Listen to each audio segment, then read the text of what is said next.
ଜୟ ଜଗନ୍ନାଥ ପିଲାମାନେ, ଆମର ଏଇ ଚ୍ୟାନେଲରେ ଅଲ୍ ଟିଚିଂ ଏକ୍ଜାମର କ୍ଲାସେସ୍ ହେଉଛି। ଯେଉଁମାନେ ପିଲାମାନେ ଆମର OTT 2026 ପାଇଁ ପିଲାମାନେ ପ୍ରିପାରେସନ୍ କରୁଛ, ଅଲରେଡ଼ି ତୁମମାନେ ଜାଣିଛ 29 ମେରେ ତୁମମାନଙ୍କର ପରୀକ୍ଷା। ଆମର ପିଲାମାନେ BSc ଅଫିସ୍ ତରଫରୁ ସମସ୍ତେ ଜାଣିଛ ଆଜି ଆପ୍ଲାଏ ଷ୍ଟାର୍ଟ ହେଇଯାଇଛି। ଆପ୍ଲାଏର ପ୍ରୋସେସ୍ ପିଲାମାନେ ମୁଁ ତୁମକୁ କହିବି।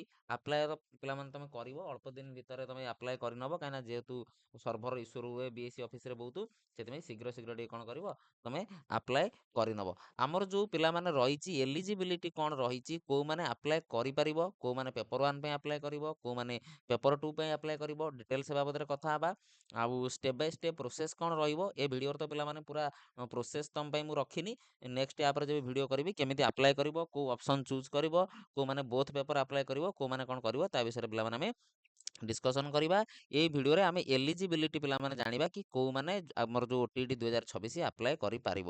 ଆଉ ଯେଉଁମାନେ ଡେଡିକେଟେଡ଼ଲି ପିଲାମାନେ ପ୍ରିପାରେସନ୍ କରିବାକୁ ଚାହୁଁଛ, ଆମର ଷ୍ଟଡି ୱିଥ୍ ମି ଆପ୍ଲିକେସନ୍ ପିଲେ ଡାଉନଲୋଡ଼ କରିନେବ।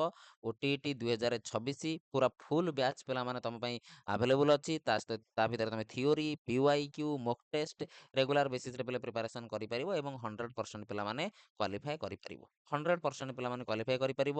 ଏଠି ମୋ ନମ୍ବର ଅଛି, କଣ୍ଟାକ୍ଟ କର, ବ୍ୟାଚ୍ ଜଏନ୍ କର ଏବଂ ରେଗୁଲାରଲି ପିଲାମାନେ ପଢ଼। 100% ପିଲାମାନେ କ୍ୱାଲିଫାଏ କରିବ। ଚାଲ ଏବେ ପିଲାମାନେ ଆମେ ଦେଖିବା କି ଆମର ଏଠି ତ ଆପ୍ଲିକେବିଲିଟି ପିଲା ଲେଖା ହେଇଛି। ମୁଁ ୟାର PDF ପିଲାମାନେ ଗ୍ରୁପରେ ଅପଲୋଡ଼ କରିଦେବି, ତୁମେ ତାକୁ ଦେଖିନେବ। ଆମେ ଦେଖିବା ପିଲାମାନେ ଏଲିଜିବିଲିଟି, କେଉଁମାନେ ଆପ୍ଲାଏ କରିପାରିବେ। Person having following minimum qualification sir eligible for କ'ଣ OTT ପିଲାମାନେ, ଏତିକି ମିନିମମ୍ ତୁମର କ୍ୱାଲିଫିକେସନ୍ ଦରକାର ପିଲେ। କାଟାଗୋରୀ A ଆମେ ଦେଖିବା ପିଲେ କ'ଣ କହୁଛି ପ୍ରଥମେ, higher secondary or its equivalent with at least 50% mark and 2 year diploma। ଦେଖ ଯେଉଁମାନେ ସିଟି କରିଛ, 2 year ସିଟି କରିଛ, 50% ତୁମର ପିଲାମାନେ ଆଟଲିଷ୍ଟ +2ରେ ଥିବ। ଯେଉଁମାନେ ସିଟି କରିଛ ସେମାନଙ୍କର ଗ୍ରାଜୁଏସନ୍ ପିଲାମାନେ ନୁହଁ, ତାଙ୍କର +2 ସହିତ ପିଲାମାନେ +2 କରିଥିବ। ହାୟର ସେକେଣ୍ଡାରୀ ପିଲାମାନେ ଆମର ଗ୍ରାଜୁଏସନ୍ ନୁହେଁ, +2ରେ ସିଟି କରିଛ, 2 ବର୍ଷ ସିଟି କରିଛ, ଆଟଲିଷ୍ଟ 50% ତୁମର ଅଛି କେଉଁଥିରେ, +2ରେ, ଦେନ୍ ତୁମେ ଆପ୍ଲାଏ କରିପାରିବ। ଅର୍ ପିଲାମାନେ ତା ଜାଗାରେ ଆଉ କ'ଣ ହେଇପାରିବ, higher secondary or its equivalent with at least 45% mark, 2 year diploma in elementary education by whatever name ପିଲେ ଆକର୍ଡାନ୍ସ ଟୁ NCT ଗାଇଡ଼ଲାଇନ୍ ଥିବ ପିଲାମାନେ, ରେଗୁଲେସନ୍ ଅଫ୍ 2002। ସେଇ ପିଲାମାନେ ତୁମେ କ'ଣ କରିଥିବ, ହାୟର ସେକେଣ୍ଡାରୀ ବା ଇକ୍ୱାଲେଣ୍ଟ ତୁମର ଥିବ ପିଲାମାନେ। ତୁମେ ରେକଗ୍ନିସନ୍ NCT ଅନୁସାରେ ଧର ବାହାରେ ଷ୍ଟେଟ୍ରେ କେଉଁମାନେ ସିଟି କରିଛ, BEd କରିଛ, 45% ଥିବ, 2 year ଡିପ୍ଲୋମା ଥିବ, ଦେନ୍ ତୁମମାନେ କ'ଣ କରିପାରିବ, ଏଲିଜିବୁଲ୍ ପିଲାମାନେ କାହା ପାଇଁ, ୟା ପାଇଁ। ତାପରେ କ'ଣ, ହାୟର ସେକେଣ୍ଡାରୀ ଆଟଲିଷ୍ଟ ପିଲାମାନେ 50% ଥିବ। ଯଦି ତୁମେ 4 year ବ୍ୟାଚଲର ପିଲାମାନେ କରିଛ, ତାହେଲେ ତୁମର 50% ମାର୍କ ଦରକାର ପିଲାମାନେ। ଯଦି ଆଟଲିଷ୍ଟ ପିଲେ 2 year କରିଛ, ତୁମେ ସ୍ପେଶାଲ ଏଜୁକେସନରେ ପିଲେ କରିଛ। ଆଗରୁ ଏଇ ଯେଉଁ ସ୍ପେଶାଲ ଏଜୁକେସନ୍ ପିଲାମାନେ ଏଇଟା ଯେଉଁ ଆସୁଛି, ଆଗରୁ ଏଇଟା 1 year ଥିଲା, ଏବେ ଏଟାକୁ 2 year ପିଲାମାନେ କରେଇ ଦିଆଯାଇଛି। ଯେଉଁମାନେ ଆଗରୁ 1 yearରେ ଆପ୍ଲାଏ କରିଥିଲେ କିଛି ପ୍ରୋବ୍ଲେମ୍ ନାହିଁ, କିନ୍ତୁ ଏଥର ପିଲେ 2 year କରେଇ ଦିଆଯାଇଛି, ଯେଉଁଟାକି ପିଲେ ଭଲ କଥା। ତାପରେ ଆମେ କ'ଣ କହିବା, ଗ୍ରାଜୁଏସନ୍ ଆଣ୍ଡ 2 year ଡିପ୍ଲୋମା ପିଲାମାନେ। ଯଦି ଆମେ କହିବା ଗ୍ରାଜୁଏସନ୍ ଆଟଲିଷ୍ଟ 50% ପିଲେ ଯେଉଁମାନେ BEd କରିଛ, ଏଗୁଡ଼ା ତ ତୁମେ ଜାଣିଛ ପିଲେ, ଏଗୁଡ଼ା ତ ଜେନେରାଲ କ୍ୱାଲିଫିକେସନ୍ ଗୁଡ଼ା। ଆଉ ଯେଉଁମାନେ ପୋଷ୍ଟ ଗ୍ରାଜୁଏସନ୍ କରିଛ ସେମାନଙ୍କର ବି ଏଠି ଆଭେଲେବୁଲ୍ ଅଛି। କାଟାଗୋରୀ Bରେ ଯଦି ଦେଖିବା, ଗ୍ରାଜୁଏସନ୍ ଆଣ୍ଡ 2 year ଡିପ୍ଲୋମା ପିଲାମାନେ, ସିଟି ଅର୍ DLED ହେଉ, ଯେକୌଣସି ରେକଗ୍ନିସନ୍ ୟୁନିଭର୍ସିଟିରୁ ହେଉ, ଆଟଲିଷ୍ଟ 50% ମାର୍କ ପିଲେ ଗ୍ରାଜୁଏସନ୍। ଯଦି ପୋଷ୍ଟ ଗ୍ରାଜୁଏସନ୍ କରିଛ, BEd କରିଛ, ଆଟଲିଷ୍ଟ ପିଲେ 50% ମାର୍କ ଥିଲେ ତୁମର ଗ୍ରାଜୁଏସନ୍ରେ, ତୁମେ ବି ଏଲିଜିବୁଲ୍ ପିଲେ। ଆଉ କ'ଣ ଦେଇଛି, ଗ୍ରାଜୁଏସନ୍ ୱିଥ୍ ଆଟଲିଷ୍ଟ 45% ମାର୍କ ପିଲେ 1 year ବ୍ୟାଚଲର ଯଦି ତୁମେ BEd କରିଛ, NCT ରେକଗ୍ନିସନ୍ ଅଛି, ତାହେଲେ ତୁମେ ବି ପିଲେ ଆପ୍ଲାଏ କରିପାରିବ।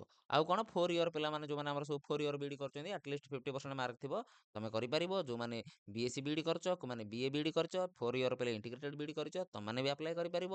ଯେଉଁମାନେ ସ୍ପେଶାଲ BEd କରିଛ ୱିଥ୍ ଗ୍ରାଜୁଏସନ୍ ପିଲେ 1 year ହଉ 2 year ହଉ, ଯଦି ସ୍ପେଶାଲ ଏଜୁକେସନ୍ରେ ତୁମେ BEd କରିଛ, NCT ରେକଗ୍ନିସନ୍ ଅଛି, RCI ରେକଗ୍ନିସନ୍ ଅଛି, ତୁମେ 100% ପିଲେ କ'ଣ କରିପାରିବ, ଆପ୍ଲାଏ କରିପାରିବ। ତାପରେ ପୋଷ୍ଟ ଗ୍ରାଜୁଏସନ୍ ୱିଥ୍ ମିନିମମ୍ ପିଲାମାନେ 55% ମାର୍କ ଅର୍ ଇକ୍ୱାଲେଣ୍ଟ ଗ୍ରେଡ୍ ପିଲାମାନେ 3 year ଇଣ୍ଟିଗ୍ରେଟେଡ୍ BEd MAD ସବୁ ପିଲା କରୁଛନ୍ତି କୋର୍ସ, ସେ ପିଲାମାନେ ବି ଆପ୍ଲାଏ କରିପାରିବେ। ଆଉ ଆମର ପର୍ସନ୍ ୱିଥ୍ ପିଲାମାନେ କ'ଣ, ଯେଉଁମାନେ ସବୁ ଆମର ହାୟର ସେକେଣ୍ଡାରୀ ଲେଭେଲରେ ତୁମେ ପିଲାମାନେ କରିଛ, ଏଠି ପିଲା ଆଡ଼ମିସନ୍ ଟିଚର୍ ଏଜୁକେସନ୍ କୋର୍ସ ଗୁଡ଼ିକ ଦେଇଛି, ସେଗୁଡ଼ା ମଧ୍ୟ ତୁମେ ପଢ଼ିନେବ।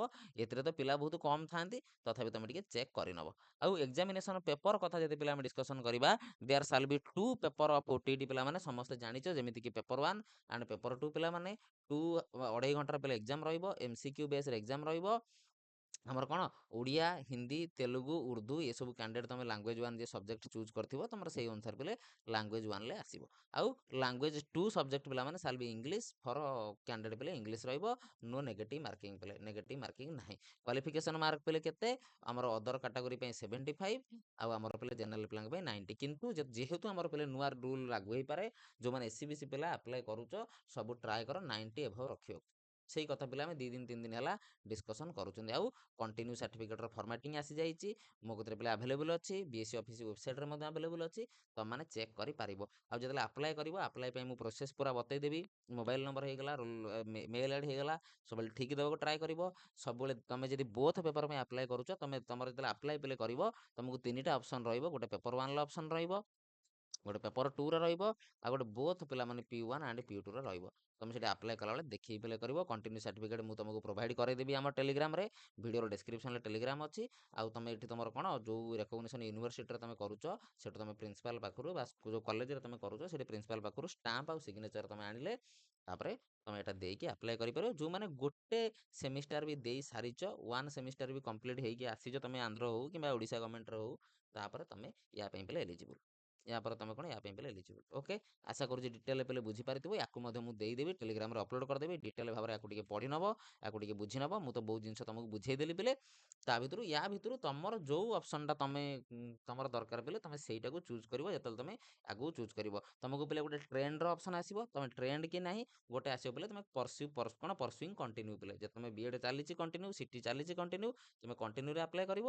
ଯେ ତୁମର ପିଲେ ସରିଗଲାଣି ତାହେଲେ ତୁମେ ଟ୍ରେଣ୍ଡରେ ଆପ୍ଲାଏ କରିବ, ଯେ ତୁମ କତିରେ ସାର୍ଟିଫିକେଟ୍ ବିଏଡ୍ର ଆଭେଲେବୁଲ୍ ଅଛି। ଓକେ, ଚାଲ କୋର୍ସ ପିଲାମାନେ ଜଏନ୍ କର, ରେଗୁଲାର ପ୍ରିପାରେସନ୍ କର, ରେଗୁଲାର ପଢ଼। ଯଦି 100% ପିଲେ କ୍ୱାଲିଫାଏ କରିବାର ଅଛି, ଯଦି ସିଓର ସଟ୍ ପିଲେ କ୍ୱାଲିଫାଏ କରିବାର ଅଛି, କର। ୟା ପରେ ମୁଁ ତୁମକୁ କାଲି ପିଲାମାନେ ଦେଇଦେବି step by step process. Step by step ପିଲେ କେମିତି ଆପ୍ଲାଏ କରିବ। ଆଜି କିଏ ଆପ୍ଲାଏ କରନି, ଭୁଲଭାଲ କରନି। ମୁଁ ତୁମକୁ ଦେଇଦେଲେ ପୁରା ଷ୍ଟେପ୍ ବାଇ ଷ୍ଟେପ୍ କେମିତି ଆପ୍ଲାଏ କରିବ, କ'ଣ କରିବ, ଦେନ୍ ତାପରେ ତୁମେ ଆପ୍ଲାଏ କରିବ। ଓକେ, ଆଶା କରୁଛି ଭିଡ଼ିଓରେ ତୁମକୁ ବହୁତ ବେନିଫିଟ୍ ହେବ। ଯଦି ଭିଡ଼ିଓଟି ବେନିଫିଟ୍ ହେଇଛି, ଲାଇକ୍, ସେୟାର ଏବଂ ସବସ୍କ୍ରାଇବ୍ କରିବାକୁ ଭୁଲିବ ନାହିଁ। ରହିଲି, ଜୟ ଜଗନ୍ନାଥ।